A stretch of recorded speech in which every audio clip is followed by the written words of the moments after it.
ஜனவரி 2025 ஜனவரி 1 புதன்கிழமை. கனிதரும் செடி. யோசேப்பு கனிதரும் செடி. அவன் நீர் ஊற்றண்டையிலுள்ள கனிதரும் செடி.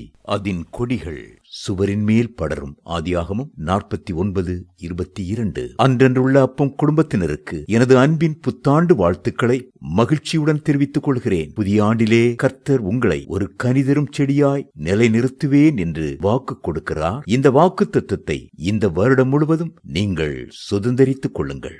யாக்கோபு தன் முதிர் வயதான நாட்களில் தன்னுடைய 12 குமாரர்களையும் அழைத்து அவர்களை மனப்பூர்வமாய் ஆசீர்வதித்தார். அந்த ஆசீர்வாதமான வார்த்தைகள் தீர்க்க தரிசனங்களாய் வெளிவந்தன. அந்த தீர்க்க தரிசனங்கள் அவர்களையும் அவர்களுடைய சந்ததிகளையும் பற்றியதாய் விளங்கியது. மேலே உள்ள வசனம் யாக்கோபு தன் குமாரனாகிய யோசேப்பை ஆசீர்வதிக்கும் போது அவர் கூறிய வார்த்தைகள் ஆகும்.